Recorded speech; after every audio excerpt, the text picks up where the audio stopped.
Clint Green, everyone, ladies and gentlemen, give him a big round of applause. Brady had some pretty serious things happening to him the last few weeks, and I'd love you to explain to our listeners in about sixth grade language, because I know when you were telling me about it the other day, I was thinking, holy smoke, this is I got to get a dictionary to understand these things, but man alive, you saved his life, so I don't care how you say it. Well, Brady had a mass on his skin that you noticed, and you brought him to us for evaluation. Took a look at that mass. It's quite a pretty unusual mass in his right armpit area, kind of hairless and looking kind of inflamed. And we had some concerns about that mass, and during the course of our examination, we noticed some other masses on him, and you had noticed some other masses on him, and so we wanted to check these out. And so what we did is we took a needle and put that into the mass, the one on his sort of right armpit area, and looked at those cells that we collected with that needle. Brady, and quiet. Come over here while Dr. Green is Brady's talking. helping me with the play-by-play here. He loves you so much. That's why he wants to chime in. Well, we looked at those cells under the microscope, and we found what are called mast cells.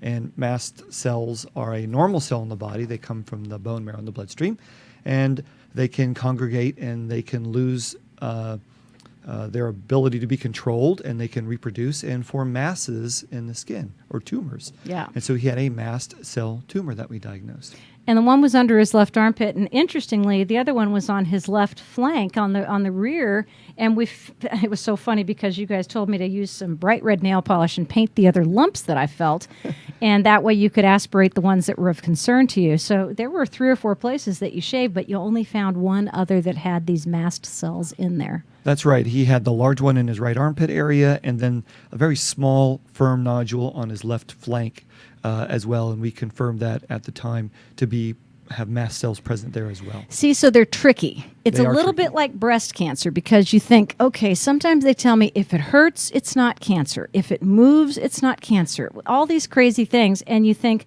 okay, so that means all mast cell tumors are going to be the same. No, because the big one in the armpit was like a fatty tissue, like what people call a lipoma. And that's what, I think everybody thought it was. And then the one on the back was like a little marble. Yeah, they can have... Very tricky. Yeah, it is, and that's the interesting thing about mast cell tumors, or MCTs, is kind of our abbreviation for that. With the MCTs, they are the most common skin tumor that we see in dogs. Make about 25% of all tumors that dogs get. Isn't that interesting? And I'd never heard of one until you told me about it. Most people haven't. They do occur in people as well. They're slightly different in humans, but it is the most common skin mass in dogs, and they can have the appearance that range everything from sort of a soft, feel almost fatty tumor, often are mistaken for a lipoma or benign growth of fat, or they can have sort of a smaller, firm, raised, pink, hairless nodule type appearance. Sometimes they can be sort of like flat discs. So they can have all kinds of ranges of appearances when they occur in the skin like this. Well, I'll tell you something that's interesting. The fact that you say it's a very common tumor, since he's had it, and I've told people about it, I can't tell you the number of people who've said, oh, my dog had a mast cell tumor. My dog had 2 mast cell tumors. My dog has had mast cell tumors every 2 years for the last 10 years. And some people say, oh, yeah, that's what killed him. And the others say, no, that's not what killed him. I'm like, stop. I don't want to hear that right now. Yeah, it is such... And you actually said to me, that's not what's probably going to kill him. No, not for him. Yeah. When we went ahead and planned the surgical removal, and the nice thing about these is that they were of a size and in location that allowed us to surgically remove them. Yeah. We sent them off to the lab to have them assessed for their level of malignancy. All mast cell tumors are malignant, but they have different grades. And there's different grading systems that can be used. Right. But his came back to be extremely low-grade malignancy, and in those, excision is basically curative. Well, and you also said that there is something, you used the word something having to do with mitosis, but you said it's replicating cell speed. So apparently the rate at which his cells are replicating, those mast cells, is very low. Did I get that right? That's exactly right. Okay. Yeah, when the cells divide in medical terms, it's called mitosis. And Right. when they look at the cell under the microscope, after it is removed and sent to the lab, you cannot do this just by looking at the cells. on the first test that we did, but once it's excised and sent to the lab, they can look to see how many cells are dividing per little microscope field that they see. And they give a score. And if that score is 5 or less, it's considered low grade. And if it's over 5, it's considered a high grade. And that, it seems to be the key predictive value on the biological behavior of these tumors. Okay, and Brady's were? The small one on his left flank had no mitotic figures, no dividing cells at all. Yeah. And the one on his right armpit had 0 to 1, somewhere in that very low range. So Great he's news. got excellent prognosis for him. That's good news. I'm really glad to hear that, Dr. Green. I've been making all kinds of presentations on Facebook so people could keep up with me, and I have thanked you many times for taking such good care of me and my mommy. Well, Brady was a great patient, and he's such a good sport about everything. He's a very easygoing guy. He is. Unless he wants something to eat, which is what he's trying to see. His ears got up and his eyes got real bright when he heard the word EAT. Yeah. We don't want anybody else to say it out loud. But anyway, it's interesting that you said, first of all, I need to tell people something about you. This doctor graduated from the University of Florida College of Veterinary Medicine, a very fine vet college, I might say. And you had your bachelor's from Florida State, so you were in Florida for quite a while. Yes, I grew up in Florida. Oh, you did grow up in Florida. Not born there, but grew up there from the time I was 6 until just recently moved here to Louisville. Amazing. And you have the ABVP, which is the American Board of Veterinary Practitioners. I don't know what that means as far as diplomat status, other than that you are a certified specialist in canine and feline practice. What does that basically say that you are in very high terms? So what that means is that this certification is for those that wish to specialize but want to remain in private practice. So in veterinary medicine, you can specialize by body systems like a human. You could be a cardiologist or a surgeon or a neurologist. Like the specialty like hospitals. Exactly. Right. Or if you like private practice and you like a little bit of everything, you can get a board certification by species.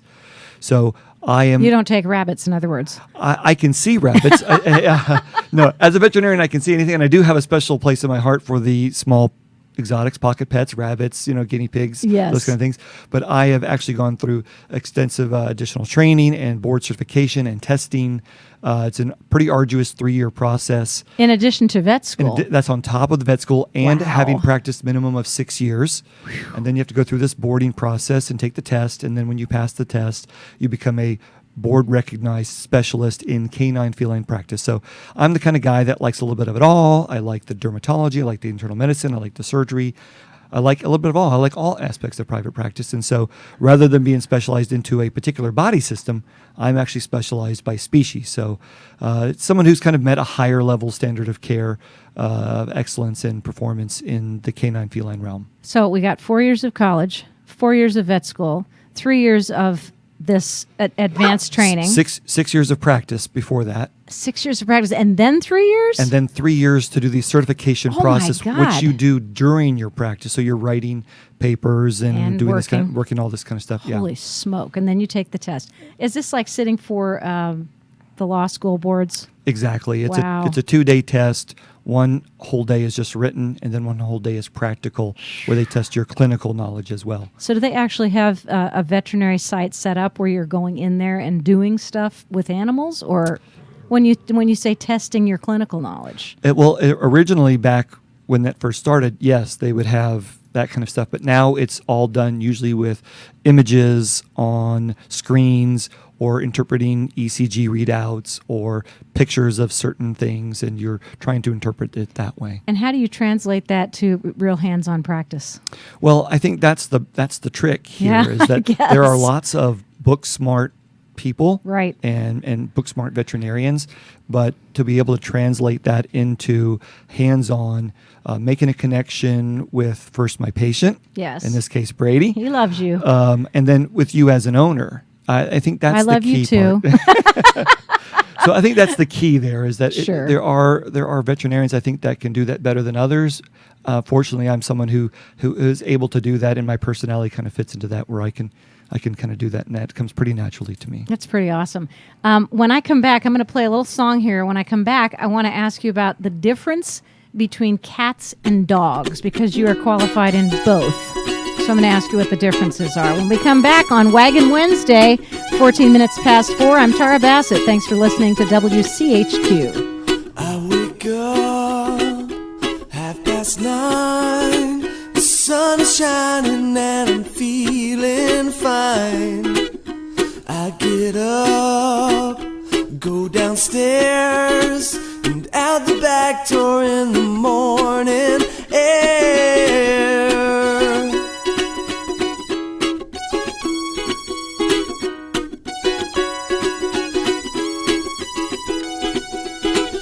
Walk around my backyard, smell the flowers, shout at passing cars. I lay down right in the grass, happy not to let this moment pass. Whatever the weather, it's gonna be the best day ever. Whatever the weather, it's gonna be the best day ever.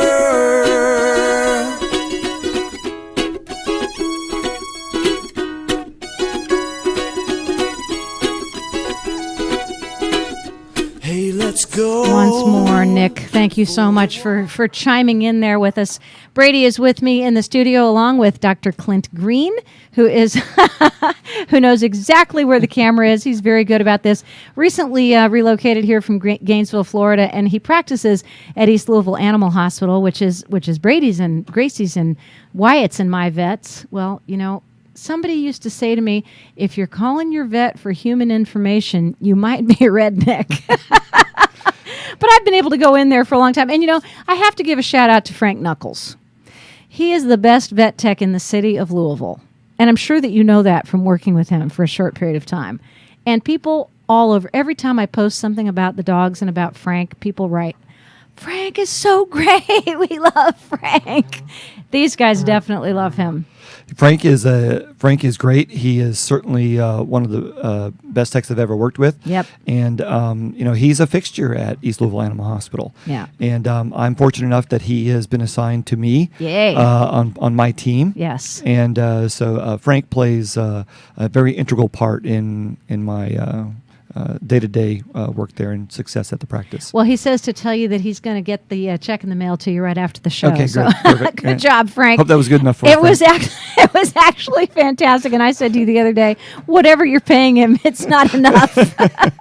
He makes me feel safe. I mean, he really does. He makes me feel safe when the dogs are in his hands. So, and now you do too. So thank you. Thank you. Thank you. For a relative newcomer, you're doing a great job. Cats and dogs. You know, there are stories about cats and dogs. There are books about cats and dogs.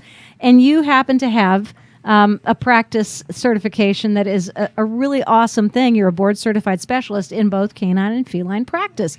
How hard is it to treat those two different species? I mean, are they anything alike? Are they very, very much different? Do you have to do extra work in school to be able to learn about them? Chewbacca, will you stop? He sounds like a Wookiee. He really does. He's doing it. Settle down. So tell me about the differences between cats and dogs. Well, I think the first thing to remember, and any cat person would tell you this, that cats are not just small dogs, right? I mean, we have to start there. Exactly. And, you know, there are a lot of similarities and a lot of overlaps in their physiology. And that makes it a little easier for me because of that consistency.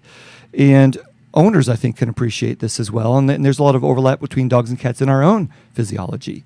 And so, but for cats specifically, they are an interesting animal in that they are both a predator and prey. So they approach life a little bit differently given their social structure and where they find themselves. So, you know, cats will hunt mice and wildlife and things like that. But also they are susceptible to being hunted by sometimes, bad dogs or, Yes. there's wild critters out there and coyotes and those kind of things that will go after cats. So they approach life a little bit differently. And so I always have to be aware of that when I approach a cat. And I'm fortunate enough that with some training and with some experience, I've been able to read the body language of both dogs and cats. And oftentimes I'm able to assess whether a cat is feeling anxious or stressed or what's happening in that situation and be able to work with them in the practice. But there's a great book I just found at Carmichael's on Frankfurt Avenue called Decoding Your Dog. I don't know. Yes. Have you read it? It was fascinating because it taught me a lot more about the signals and the body language that my dogs, and I'm pretty familiar with them. I know them very well, but these were really interesting things. So I can appreciate what you're saying about cats. Now, what is a cat descended from? Well, they've been domesticated, so Right. we don't really know the full answer to that. There's lots of theories about that, but bottom line is we don't know for sure. Certainly, I think what's been more interesting is even where they've come from is where they've gone and where they're going. When we look at the way, especially the purebred cats, some of the way that they've been selectively bred. Yeah. Give me an example of some of those. Siamese? Well, certainly even Siamese, but especially the kind of what we call the smush face cats, Oh, right? yeah. Like the Burmese. If you look at the Burmese cats that are from the late 1800s, they have quite long noses, quite prominent noses. Really? But because someone at some point determined that it would be better look and more unique to have the shorter face, they were selectively bred for that. And now Burmese and a lot of those cats now have sort of the short face, short nose. So that's one You think example. that they would just not be able to breathe? Well, Need a breathe right strip there. That's exactly the problem with some of these cats. Sometimes these things are so selective Wow. that they create problems. And then the same thing with the dogs as well. Let's say the English bulldog. Okay. Very short nose, and Yeah. they often have very small nostrils. So sometimes it gets us into trouble. Interesting. But So people always say that dogs are descended from wolves. True or false? most people nowadays would say that is false, that it's a parallel. They are a canid, but not wolves per se. And they before wolves, they branched off and developed parallel to wolves. And I think that's an important determination because a lot of the behaviorists out there, maybe not nowadays, but when behavior first started becoming popular in the 90s, Yes. They wrote about dogs being pack animals and the wolf mentality, and you need to be aware of this and the dominance type of factor and who's the alpha. And nowadays, People rolling the dogs on their backs and Forced being submission. dominant, and Mhm. that just kills me. and so nowadays we understand that's not how the modern domestic dog works. They will go in packs, but they really have primary and secondary attachment figures, and we more approach their behavior from what are they getting out of the interaction. What benefit are they getting out of this? Is it love and affection? Is it food? Is it proximity to someone that they want to be close to? Yes. Those kinds of things. Brady's So- getting some chest scratching. So it's less about who's in charge Yeah. as opposed to what's driving their behavior. Well, and I've always felt that way about these guys, is that they require a lot more love than they do discipline. And that may be the opposite of what, some people think about teaching children and teaching animals. But I found that you can get a lot more, flies with honey than with vinegar. Yeah, And I'm not talking about treat training either. I'm No. talking about just a lot of affection and encouragement and, none of the stuff that I see in a lot of trainers that I just don't like. Well, I think you make a good point in that dogs do well with some structure, Yes. but they need a lot of positive reinforcement, and it is rewarding the desired behaviors and ignoring or redirecting the undesirable behaviors. And what's interesting is that some of their very instinctive behaviors are normal for them, but we find unacceptable, like barking when someone knocks at the door. Right. That's a normal warning behavior and perfectly Right. acceptable. Right. But then Then they have to hopefully, stop. exactly, and then hopefully we assess the situation. Right. Oh no, that's my friend. It's Right. okay. And then the dog says, okay, well, any friend of yours is a friend of mine, and then they're okay with the situation. And I've noticed with Gracie, she just used to be absolutely crazy. She would bark and bark until she just about collapsed. And I always thought, why is she doing that? Is she defending her home? What's going on? And then I realized she was running to me. And it was almost like she was afraid. And it's the same thing when we go down the stairs. There's a wall on one side. She can't see over. Mm-hmm. So, the boys can go down the steps and not worry because they're looking at the world around them. And she's barking from the time we hit the top of the stairs because she doesn't know what's out there. So once I've understood these things, it's made it a lot easier. So now when she barks in the house, she runs to me. I comfort her. And I say, it's okay. And pretty soon she stops barking. It's amazing. Well, it really is. And dogs have, a lot of people don't realize dogs have several types of bark. There's alerting barks, warning barks, anxiety-driven barks, right. Those kinds of things. There's barks for invitation to play. And I think, people can kind of recognize that when dogs are barking at other dogs because, hey, come on, play with me. I think it is important to acknowledge that the dog is feeling something. Yes. And for a lot of dogs that do the repetitive barking, it is often anxiety-driven. And it's something they don't understand. They don't understand what's going on. They don't fully comprehend the situation. Yeah. So I think it is important that you acknowledge, okay, I hear you. I understand you're feeling this. It's okay. I'm gonna let you know it's okay. And then try to get them to move on to, the next behavior. Distraction. Exactly. Yeah. Either let's pair this experience with something positive, or let's go do something that you enjoy, or do something that helps relax you. We have to validate our dogs just like we do each other. Wyatt has a very strange bark when he is playing with the ball and Brady takes his ball away. He will just stand there and he will just do this. It's this really intense bark that is right on the level that your ears are ready to split. And he's a pretty good sized dog. He's not, one of what they call the yappy dogs. And even Gracie at her weight is a very loud, big barker. But when Wyatt starts doing that, it just goes straight to my brain. And the only way to get him to stop is to get the ball away from Brady and throw it. And I feel like that's reinforcing bad behavior. And I'm not sure what else to do. Well, you might be reinforcing the bad behavior because he is getting something positive out of doing that. Yes. I think probably the bigger thing there is you're recognizing just as he does, it's the dynamic of the situation that he's not happy with. Right. He's not happy his toy is not with him any longer. Exactly. He doesn't quite know what to do with that. He doesn't know, should he go over and should I try and wrestle this toy back, as dogs sometimes will do, or who do I complain to? Yeah. Do I take this into my own hands, or do I get mom to step in on my behalf? Yep. So, those are difficult situations where, we can't allow the dog to continue to bark because Right. it gets on our nerves or Right. it's disturbing the neighbors or Right. whatever. So sometimes we have to make allowances for that. And in those situations, I try to address two things. One, acknowledge why the dog is barking and that there's anxiety there, and try to address that. But then also try to take it one step back. And what's the behavior that initiated the barking? Well, somebody's stealing somebody else's toy. Yeah. So I then go to the dog that stole the toy and said, okay, drop that. Yep. Leave that, and rather than take the toy from that dog, maybe try to let them drop the toy Yes. and then let, Wyatt go back in and grab it and, Yeah. and take it on his own. Yeah. And do that. So There's a good idea. lots of different things. We are getting not only great veterinary advice, but a little bit of training advice, too, from Dr. Clint Green of East Louisville Animal Hospital. He's the vet that performed Brady's mast cell tumor surgery. He got 2 big mast cell tumors out, and at this point, we don't have to take any further action except for monitoring him to make sure that no other tumors grow, which is a good thing. And you told me to watch out for anything that grows 50% bigger than it is at the time that I find it. Is that what you're saying? Well, yeah, there's a couple of things that we look for. Masses that appear red, angry, or inflamed. But how do you see that under their hair? Well, can be difficult, but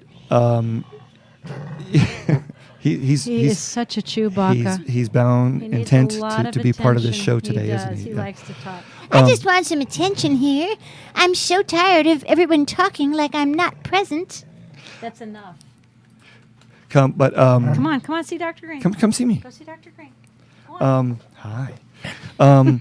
So it is difficult, and that is where we often get the phone call. The owner says, "Look, I've just discovered this mass, and I've not found it before, and it's hidden under this fur, and I'm not sure how long it's been there."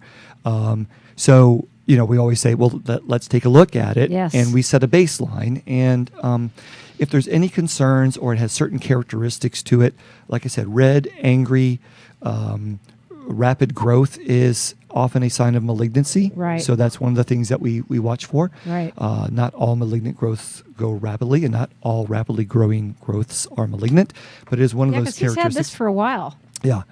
So it's one of the things that we look for, but I generally say if it's growing 50%, not that there's anything statistically significant about that, but it gives the owners a benchmark and something to look for. Right. So when they come to the clinic, I actually take measurements in millimeters and we document the size, and we have the owners then say, okay, once a week, take a look at it. And if it was the size of a dime and now it's the size of a penny or approaching the size of a nickel, Come in. we need to be looking at that again. Yeah. And that's what make I a noticed about determination. that one in his armpit. It just, it was there for such a long time, and then all of a sudden it started to get a whole lot bigger, something that's not acceptable and that we certainly don't want to allow to keep happening. So if you have a question about what something looks like size-wise, anything like that, you need to possibly see your veterinarian, at least give them a call and talk to them about it. If you're looking for music tonight, well, I've got some great music, and I'm very excited about that because I always have the best local and regional musicians in the entire area on my show, and it's Wednesday night on the Homegrown Radio Hour, always a wonderful show. Tonight, my guest is Dr. Alex Wright.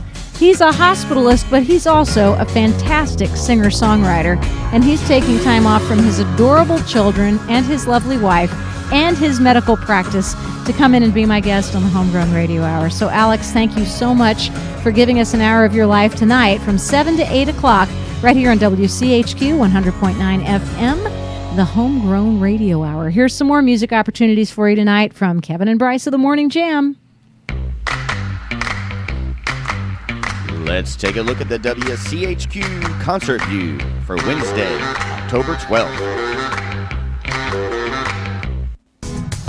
All right, folks, got a few shows for you on this beautiful Wednesday evening. Start you out in St. Matthews. Over at Diamond's Pub, you can catch Speaker Acoustic. Then right across the street over at Gerstl's, you can go and see Kimmett and Doug. Then at Stevie Ray's Blues Bar, Ginny and the Jets. Then at the 3rd Street Dive, open mic night, Out of the Dark. Goodwood Brewing tonight will feature live local Wednesdays with Alana Fugate. Tune in at 7 o'clock right here on WCHQ for Homegrown Radio Hour. Featured music tonight will be Alex Wright. And my pick of the night is over the Tin Roof, the Roof Rounds, hosted by Chad Graham. Artists performing tonight will be Mike Cleary, Brent Mathis, Brian Elmore, Bryce Gill, Scott Porter, Colton Kies, CJ Cumberland, Mandy McMillan, the featured artist tonight being Corey Hunt. This has been your WCHQ Concert View. If you've got a show you'd like to let us know about, go to CrescentHillRadio.com and hit the icon at the top of the screen that says List Your Gig. Morning Jam, guys, 7 to 9 a.m. every single weekday, Monday through Friday, and so glad that they are keeping an eye out on music for us. Dr. Clint Grain is in the studio with me. He's a veterinarian who works at East Louisville Animal Hospital, came up here from Florida to join the group, and he's a boarded specialist in canine and feline practice. And we've been talking about cats and dogs and the differences and similarities.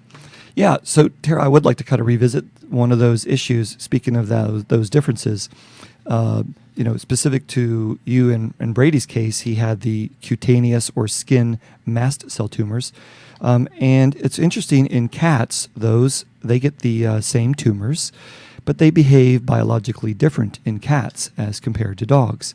So they are still considered a malignancy, but they tend to be very small in their appearance, only maybe 2 or 3 or 4 millimeters in diameter, pink, domed, firm, and usually occur on the head, neck, face, ears, things like that. Occasionally on the limbs or the toes.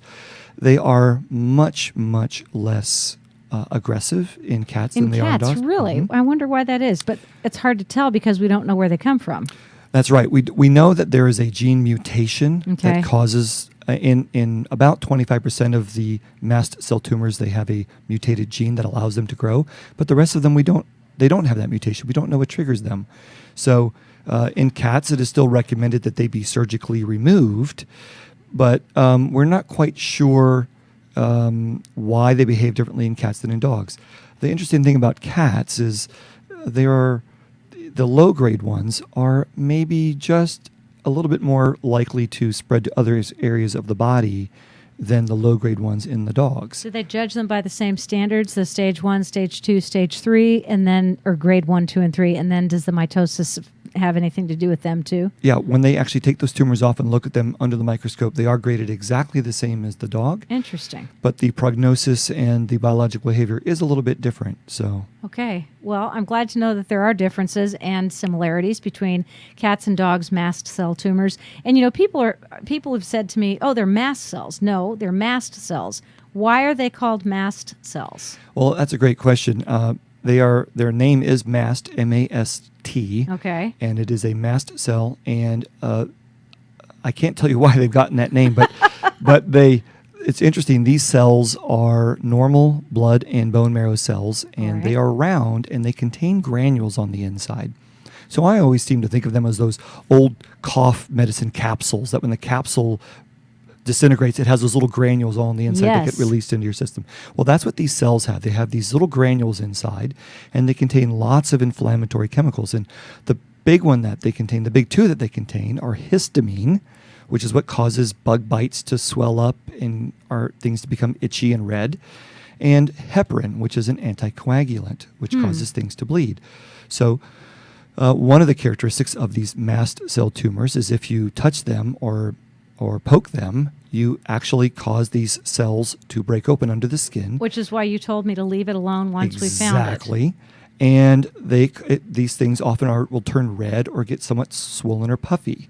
And so part of our treatment in preparing Brady for surgery was to give him antihistamines to fight Benadryl. Benadryl, exactly. And he's staying on it now. Why? He's staying on it right now because his one wound is not fully healed. It still has some redness and some swelling and some bruising from the release of those chemicals. Even as we were removing the mass, by handling it a little bit, you cause some of that to leak into the tissue. So it's still a little red and angry, and we still have him on a little of the Benadryl right now, just until that redness goes away. So he's taking tramadol, which I think is hilarious because when I went to the vet, they said, "Is this for you or Brady?" So it's apparently human and animal tramadol. Tramadol is a human drug that we use in dogs. And he needed a lot of it the night of surgery and then the day after, but it's pretty much, it hasn't seemed to cause a lot of pain. So I've kind of titrated it down a little bit. He's taking one pill once a day now instead of 2 pills twice a day. Well, and that's great. I mean, that's what we want. We want to be able to control the pain. That helps our patients heal better and not mess with their wounds. One of the things we always have to deal with dogs and cats is we can't tell them to just leave it alone. Right.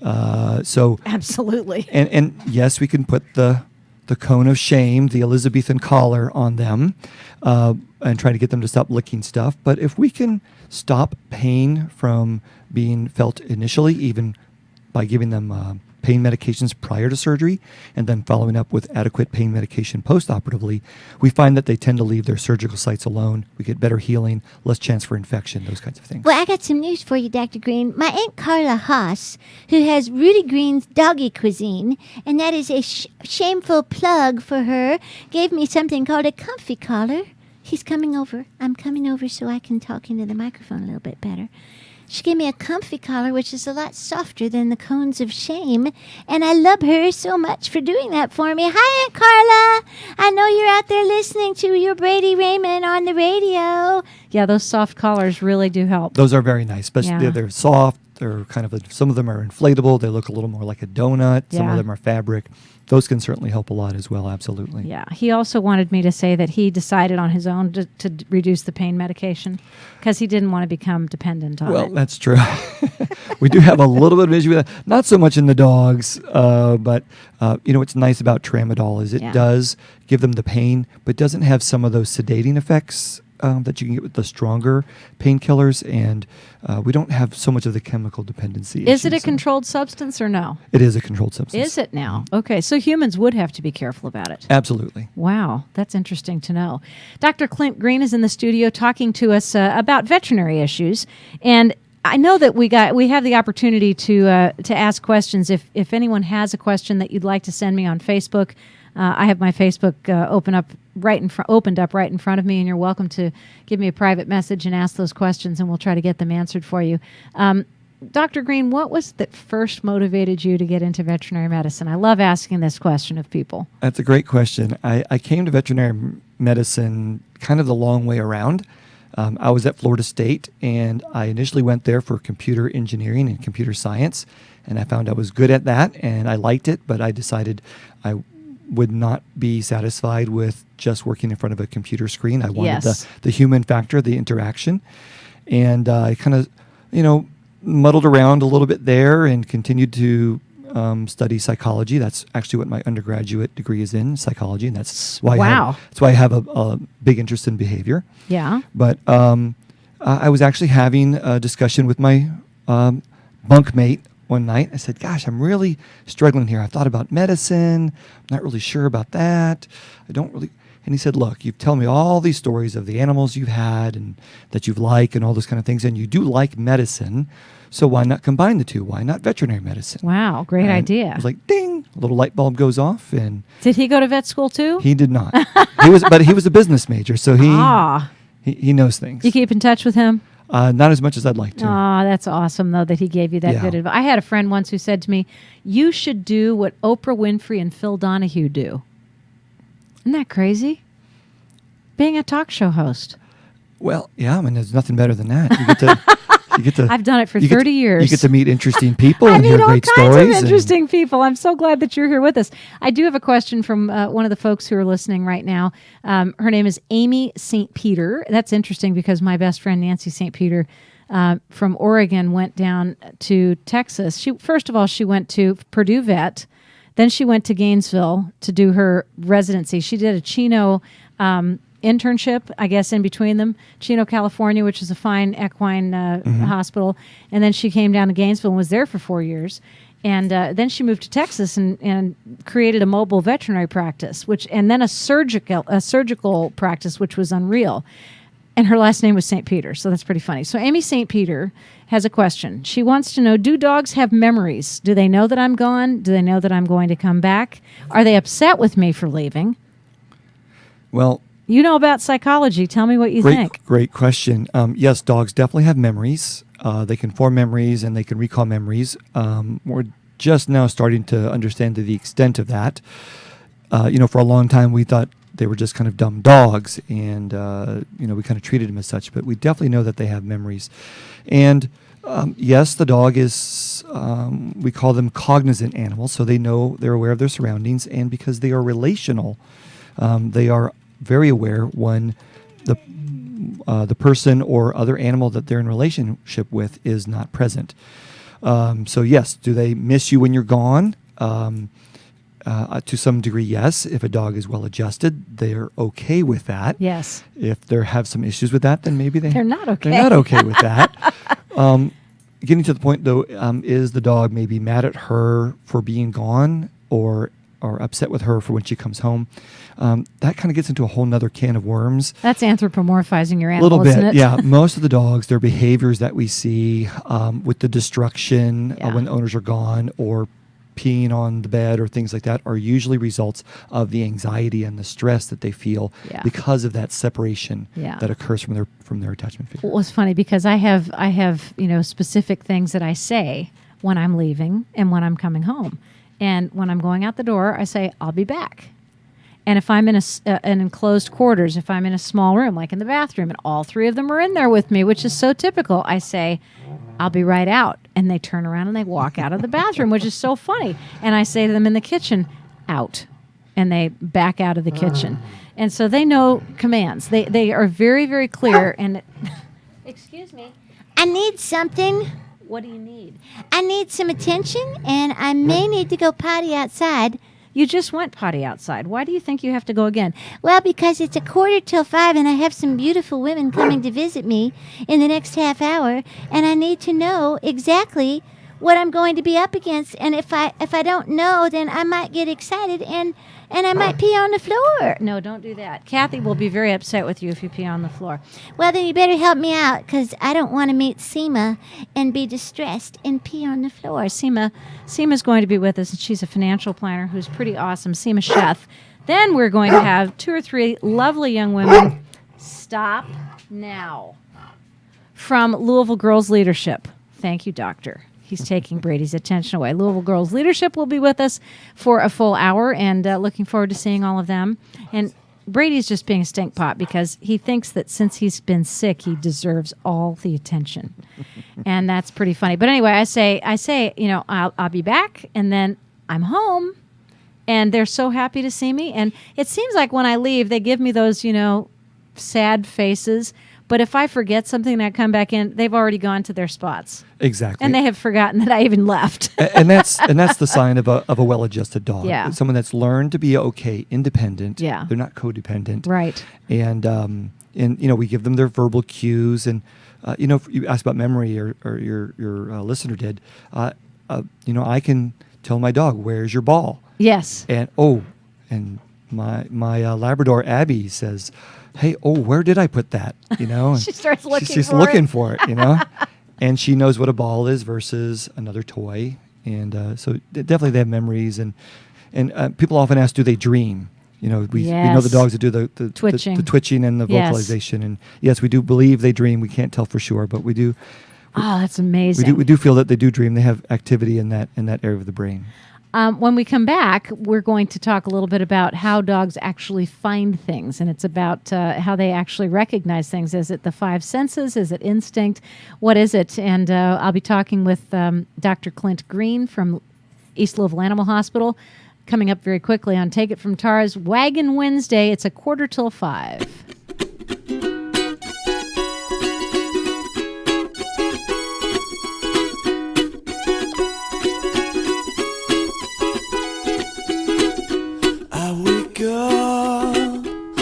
Past 9, the sun is shining and I'm feeling fine.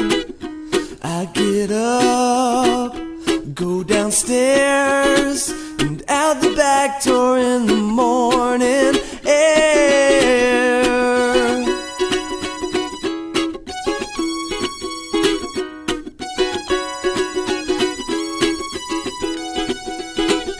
Walk around my backyard, smell the flowers, shout at passing cars. I lay down right in the grass, happy not to let this moment pass. Whatever the weather, it's gonna be the best day ever. Whatever the weather, it's gonna be the best day ever. Oh, yeah. Every day is the best day ever in a dog's life. I'm Tara Bassett. It's 13 minutes to 5. I'm with Dr. Clint Green from East Louisville Animal Hospital in the studio. And we have the opportunity for you right now to ask questions of Dr. Green on my Facebook page. All you have to do is go to Tara Bassett on Facebook, post your question. You can either private message me or put it on the string. It doesn't make any difference, but I'll get answers for you. And thank you, Amy St. Peter, for calling in, or actually for posting up that question. And another one that just came in was, do dogs see in black and white? Commonly thought. And we used to think that quite a long time ago, but we actually know that dogs do not see in black and white. They are missing one of the color receptors. Humans have a red, blue, and green, and that allows us to see a whole spectrum of colors. Dogs are missing the red. Interesting. So that it doesn't seem like a whole lot, but it greatly limits the colors that they can see. And there are websites you can Google, and you can see what does these things look like in a dog and what's their spectrum of vision. So red to them appears very dark or almost black or Wow. dark gray. And so They don't see in black and white. They actually do have a spectrum of color vision, but it is very limited. Wow. Okay, let's talk about another sense then. Wyatt has a tendency to, well, he'll run after a ball and he'll bring it back. But sometimes if I launch it somewhere and he misses it, which is highly unusual, he doesn't know where to get it. And he'll run around circles around the ball, and I'll know where it is, and sometimes even Brady will go get it for him. But I sometimes wonder if he's losing his sense of smell, because that's pretty much how he, I imagine, finds the ball every time. It's a yellow ball. Does that make any difference? He should be able to see the yellow ball You'd think. against the green grass. Yes. So the with dogs that have maybe trouble tracking, it certainly could be degenerative processes, normal aging processes that occur with their senses, just similar to ours. They have changes in their eyes, which cause them to have changes in their ability to focus. So dogs become farsighted as they get older, just like us. So I often tease my clients that their dog needs reading glasses to read the paper in the morning. Exactly. So it could be a focus thing, and he wasn't able to track it as it changed focal depths. It could be definitely a change in the old sniffer, the olfactory there, and not tracking the scent as well as he could before. Dogs also get changes in their hearing, just like us as well. So certainly could be any of those kinds of things. If it were a different colored ball, it might, if it's a green ball in green grass, Right. then maybe he's not seeing the contrast. Sure. But a yellow ball should be able to see. So could be any of those things. Hard to say for sure, but any of those, all those things that occur in us occur in dogs as well. I'm losing my hearing like many men in my position because it's convenient sometimes not to hear. That very popular man and dog selective hearing. Yes. Okay, so Dr. Green, we've talked about the similarity between dogs and cats, the differences between dogs and cats. What are some of the things that we need to be aware of when we own let's just talk dog first. When we own a dog, what are the key things we need to look for to make sure that our animal is healthy? Or what are signs that it's not? Might be even easier. Well, I mean, certainly dogs, for dogs that are already being owned by somebody, we want to make sure that they are sleek. And as veterinarians, we tend to give them body condition scores. I have a perfect body condition. He What does. is his body condition He's a score? 5 out of 9. Oh, really? So it's 1 to 9. 1 is emaciated, 9 is obese. You want to be in that sort of 4 to 5 range, and he's a perfect 5. Oh, that's So- awesome, Brady. Good so- job. I know. So we want to make sure And I'm that handsome too. that they're not overweight, and they're not carrying too much weight on their bones. That is bad for the circulation and not good for the joints. And often that's related to diet or dietary Right. excesses or too many treats or things like that. Right. But we're looking at coat quality. Is their coat smooth and shiny? Now, different dogs have different types of coats. Some are fluffy and long, and some are short and sleek. But Is this called a flat coat? that would be considered, yeah, that's sort of a flat coat. Okay. And that Brady has there, that sort of lab type Yeah. coat. Yep. But we want hair that's thick and smooth and not rough. We're looking for skin that is not too greasy. We're looking for dogs that don't have bad odors coming from their ears or their mouths that might indicate ear problems or dental disease, things I like got that. my teeth cleaned when I had my surgery, so now I have pearly whites. I figured if I was going to the pearly gates, I wanted to have pearly whites, but fortunately that didn't happen. And then just, general overall attitude. Are they what I call the triple A's? Are they active, alert, and attentive? Do they have appetite? So all those kind of normal things that we would think that we attribute to someone else. We notice those things in our friends and in our Yeah. family when they're not right. Hey, Yes. you're not acting right now, or you Right. don't look so good. Yeah. Is there something? And it's the same for our dogs. Well, it's interesting because I can tell when they're not feeling good or when they're, just there's something on their minds, whatever it is, and it's interesting. Shh. You're going home before the girls come back. That's all I can say. You were saying just a few minutes ago he's not codependent. I'm thinking that you might be wrong about Well, that. he does do some attention seeking. He's not. I don't think he's codependent, but he does do some attention. Do you know seeking. it's funny because when I take Gracie out by herself, she's jumping up and down on the staircase. She's jumping up on my legs and she's saying, "Oh my gosh, this is mommy time. I'm so excited to be able to be here just with you. And I think he probably is experiencing the same thing because they are always the three of them together. Yeah, they definitely get excited, and and I think probably me being here today is maybe contributing to this a little bit. He's really liking me giving him the chest rub and stuff. He does. He's such an affectionate dog. He really is. One other thing I want to mention about Yes. monitoring our pets, and one, again, getting back to the differences between dogs and cats, is cats, given their different, status in the world, they often, when they're sick, they will often hide it like Yes. a prey animal would. Yep. Right? So it's very difficult in a cat to sometimes recognize when they're not feeling well because they will hide it and they will try to act very normal. And so a lot of times my cat owners, when they bring their sick cat in, by the time they've noticed something or the cat has lost that weight or the cat isn't Yeah. acting normally, often the patient is quite sick. Yeah. And so that is the difference between dogs and cats. Dogs will speak their mind. Cats tend to keep it to themselves. Yeah. Well, what I'm really concerned about with these dogs right now is they're getting into senior status. Now, what is the actual age at which you consider a dog to be senior? Varies by the breed and by Okay. the size because the life expectancy is different. Sure. A giant breed like a Great Dane or an Irish Wolfhound, one of the very large breeds, the Mastiffs, 9 for them is pretty old. Yeah. On the other hand, you take a small breed like a Yorkshire Terrier, a Yorkie, or a Chihuahua, and 13, 14, 15, 16, even older. Yeah. But we start talking about for the dogs when they reach about between 60 to 70% of their lifespan.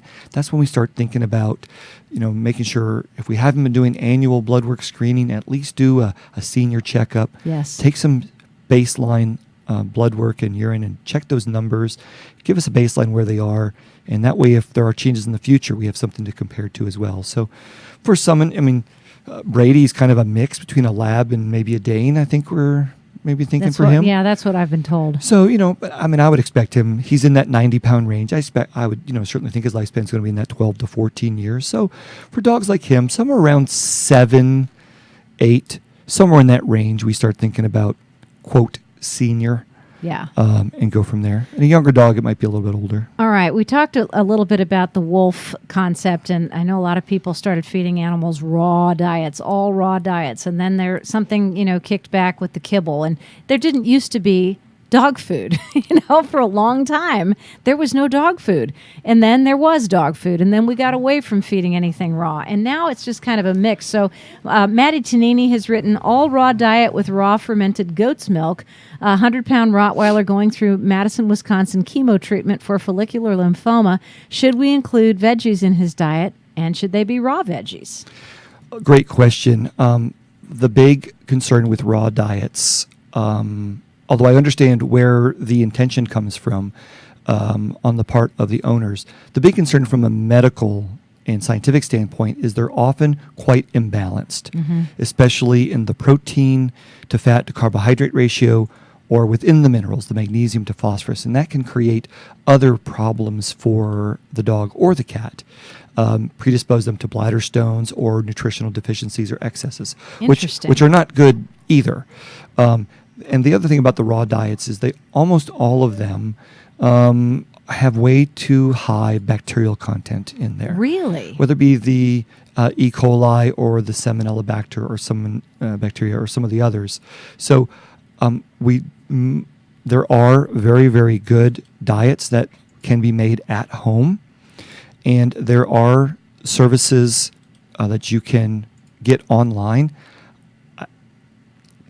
I would say I'm not sure which one it is. I can't remember if it was Ohio State, possibly Michigan. But if you Google veterinary diets, and if you search for homemade diets, there are diet services through some of the universities. Wow. Where they will actually say, this dog at this stage of life, dealing with these things, or have had these health issues, and you want to make a homemade diet, they will put together a balanced and fully nutritious homemade diet than you can make at home. Oh, that's fantastic. So I encourage those that are feeding the raw diets, or sometimes called, I love the acronym BARF, bones and raw food. the barf or raw diets. They should be cooked, first of all, to avoid the bacterial concerns. And that's not only for the dog, but possible contamination to the owners. So I'm thinking, and Maddie typed back here, is it an all raw meat diet with the raw fermented goat's milk? And I know that the goat's milk is coming from Barkstown because Kim is an absolutely amazing person who knows a lot about animals. Sure. And so she's an advocate of the goat's milk for dogs who are going through cancer. And with Reggie going through this chemo treatment, she's basically wanting to know if she needs to include veggies or raw veggies, but I'm curious as to whether it's an all raw meat diet, and it seems like that might be it. Yeah, and dogs are not carnivores. Cats are carnivores. Dogs are omnivores. So they should actually have need vegetables. Vegetation, grain in their diet. Wow. Grain's gotten a bad rap. But dogs are omnivores. They do need the proper balance of the carbohydrates and the fiber that they're going to get in grains and veggies, and some of the vitamins and minerals that you're not going to find in an all-meat diet that's supplemented with milk. Dogs are also, most of them are lactose sensitive. I was just going to ask you. Or lactose you. intolerant. Yeah. Depends on the dog, just like many people do. And that can create some digestive issues. Mm-hmm. Many dogs can handle it if fed in limited quantities. So yes, goat's milk might not work for every dog then. That's right. Yeah. And scientifically, from a dog that's going through the lymphoproliferative leukemia, lymphocytic leukemia that this dog is going through, the Wisconsin Madison protocol, that's a very intense chemotherapy protocol. It is. And so good nutrition is key there, and Right. the key word there I think would be nutritional and balanced. The balanced nutrition is what's going to be key there. Okay, good thing to know. Yeah. Well, Dr. Clint Green has spent an hour of his valuable time with us, and we can't thank you enough for taking that time, and I can't thank you enough. And, Brady has a large following on Facebook. So if you are on Facebook, go to my page and just look at all of the pressers that he has sent out, all of the videos, and the nice things he said about you, and all the people who have sent him well wishes. I mean, it's really incredible. Well, he was a great patient, and I certainly enjoyed working with him and meeting you, Tara. Thank you so much. Dr. Clint Green, and we're going to be back with Shima Sheth, and we're also going to talk to the Louisville Girls Leadership in just a few moments. We're ending up Waggin Wednesday on a really good note, and Brady's welcoming all of the new guests. And thank you so much to all who have been listening and participating. Hope we answered your questions. Brady, come here. Come here. Stop it. Stop it, Brady. I don't want to. I wake up 9:30. The sun is shining and I'm feeling fine. You're listening to WCHQ LP, Louisville, Kentucky, 100.9 FM, Crescent Hill Radio. All local music all the time. I'm feeling it this time. All right. I can do this. I'm Kevin. And I'm Butch. We're the hosts of Flies on the Wall. We're on the air every Tuesday night at 7 on Crescent Hill Radio. I can't think of a better treat on a Tuesday night. Can you, Butch? Maybe pound cake. Well, maybe. Bacon? Well, of course, bacon. Never mind. Sorry. Run, don't walk from the hipster apocalypse.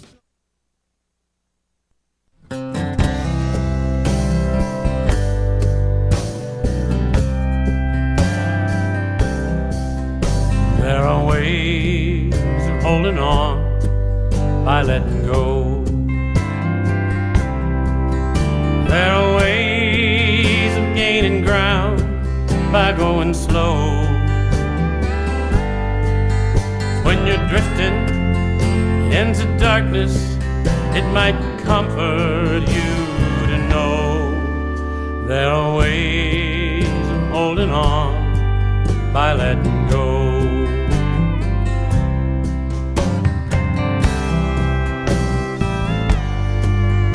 There are ways of standing tall by bending low. I recall these words of wisdom from long ago. When the world sees only weakness, or you're wise enough to know there are ways of standing tall by bending low.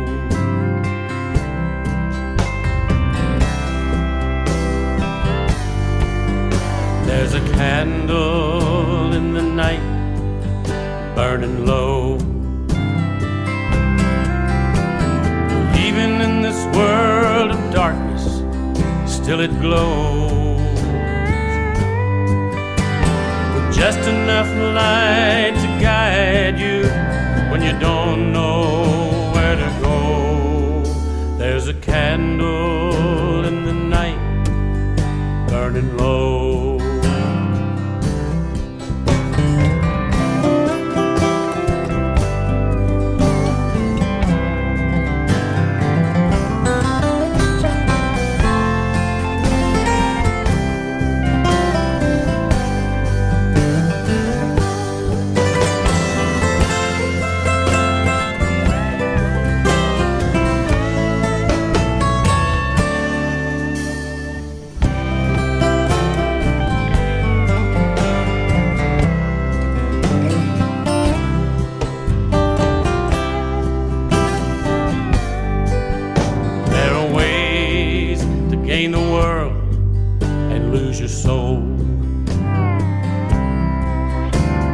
Happens every day down on Music Row.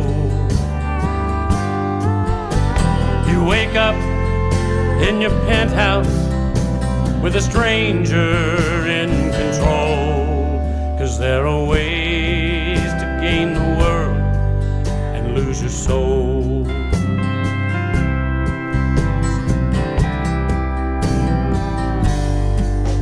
There's a candle in the night, burning low.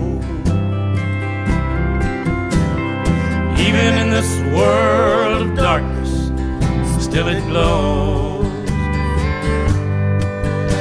There's just enough light to guide you when you don't know where to go. There's a candle in the night, burning low. 'Cause there are ways to gain the world and lose your soul. And there are ways of standing tall by bending low. There are ways. All those sort of market ups and downs, because you know at the end you're going to get to do the things you want to do. Well, let me put that microphone right in front of your Sorry. mouth, too. Seema Sheth is in the studio with me. It's 7 minutes past 5. I'm Tara Bassett on Take It From Tara, and we're going to be joined by a group of young women in a few minutes who you actually spoke to, the Louisville Girls Leadership. And I'm now completely obsessed with them. Aren't they awesome? Their story is fantastic, and I wish that I were that precocious at 16 and 17. Imagine where I'd be today. Well, you're like, what, 20? 30, but thank you. I'll take 20 all See, day it's long. It's that modeling thing. It's that thing. Wow, it has hung on there with you. Tell that to LA. They called me old, but it's cool. I'm not mad and about it. Probably fat. Yeah, and you're also about fat. this big around, too. Correct. Yeah. You know. So what about LA? So what about you're here in Louisville now, where you look normal and you're great. So, Seema, what I'd love to know right now is what the world thinks of us in the process of our election taking place. What is the worldwide view of the United States? Monetarily or otherwise, whichever you'd like to. I mean, to both touch are. on. I think one feeds on the other. I think, unfortunately, what we've become politically is a dog and pony show, rather than a country that gets looked up to on the international stage. I think that's reflected in our monetary policy as well. I mean, I think if you are a person that looks at their 401k at work, right, and like checks it every couple of months, you've had 18 heart attacks in the last year and a half. Exactly. It's not getting better right now. But I think that's the challenge that we all have being Americans, is we want to be proud of our country. And I hope that in the future we'll be able to. Yeah, I hope so too. Yeah. How long does it take something like this to stabilize? I mean, we're going to have a president elected, obviously, on November the 8th. And depending upon who it is, I'm sure there will be a reaction. Absolutely. In either case. Yeah. What do you think the reaction is going to be? How do you weather that storm? Yep. So the challenge is anything market related is always a little bit of a gamble, right? Sure. There are ups, there are downs. Historically, over a 20-year period, always going to be up. However, you never know where you are in that roller coaster. So what I tell the clients is The goal of having a good financial plan is to not have to worry about the minuscule ups and downs. The goal of having a good financial plan is you understand what the plan is aiming to do in the long run. Do you want to retire? Do you want your kids to go to college? Do you want to buy a lake house and wherever it is? And so we try and steer clients towards thinking about themselves in context of that larger picture, so that when things like the election happen, when things like Brexit happen, you're able, instead of freaking out about the return that day, to keep an eye on the bigger picture. And that drives confidence as well. So the long answer to your very short question is none of us have any idea what it's going to do. There is going to be an impact. Depending on which magazine or newspaper you read, that impact will seem different. But again, my goal is to always coach clients to think about things in the longer term and to make sure that you're working within the context of a real plan, because then you don't have to worry as much about it. Okay, so let's just say I'm encouraging people who I know in their 20s to start putting money away now for retirement, which is what I did. There are unforeseen circumstances, however, that happen along the way that may force you to take money from your retirement account. And if you take that money out at, say, 50, is it possible to rebuild that investment? Because I know there's only limits on how much you can contribute to an SEP, a simplified employee, what is it called? An SEP, that's only if you're self-employed though. Oh, okay. Yeah. Or an IRA. Correct. Or whatever. So yes, I think the first thing that you said that I wish every young person could hear, and one of my passions and the reason why I talk to Louisville Girls Leadership is in financial literacy education for young people. The second business that I run is all about that. It's teaching 17, 18-year-olds, hey, what are the basics of personal finance and how do we not get you to make mistakes then that'll haunt you when you're 30, 40, 50, 70, 80. But I think the two things to think about are this. Saving money is great, but we as a community, do a good job of saving money for 20 years plus for retirement. We do a decent job of saving money for tomorrow, so like making sure that you have, some cash in the bank. We do a terrible job of between 5 and 20. So and this is not to sound self-promoting at all, meet with somebody and talk with them to create a financial plan for yourself. Yes. Because there are lots of things available to you that you just don't know about as an independent person. The reason why I got so excited about finance initially was I'm this mall, I'm working in LA, your cash flow is crazy. You'll have a lot of money one month and then not work again for 3. So, you have to figure out how to budget and live within within those limitations. But what they don't teach you is how to do that.